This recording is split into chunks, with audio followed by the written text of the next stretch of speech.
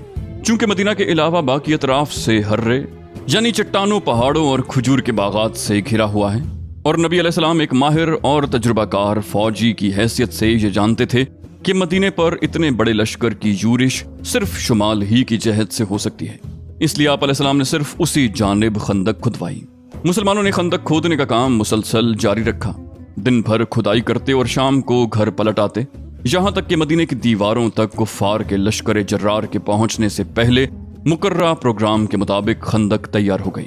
ادھر قریش اپنا 4000 کا لشکر لے کر مدینہ پہنچے تو روما، جرف اور زغابہ کے درمیان مجمع الاسیال میں خیمہ زن ہوئے، اور دوسری طرف سے غطفان اور ان کے نجدی ہم سفر 6000 کی نفری لے کر آئے تو احد کے مشرقی کنارے زمب نقمی میں خیمہ زن ہوئے۔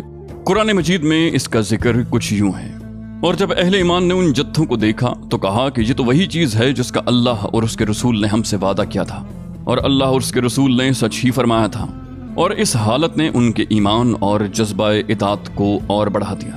لیکن منافقین اور کمزور نفس لوگوں کی نظر اس لشکر پر پڑی تو ان کے دل دہل گئے، چنانچہ ارشاد ہوا، اور جب منافقین اور وہ لوگ جن کے دلوں میں بیماری ہے کہہ رہے تھے کہ اللہ اور اس کے رسول نے ہم سے جو وعدہ کیا تھا وہ محض فریب تھا۔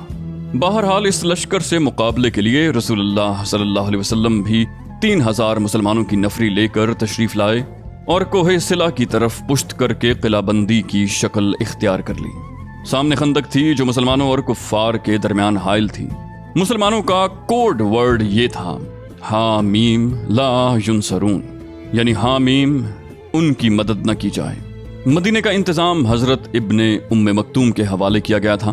اور عورتوں اور بچوں کو مدینے کے قلعوں اور گڑیوں میں محفوظ کر دیا گیا تھا۔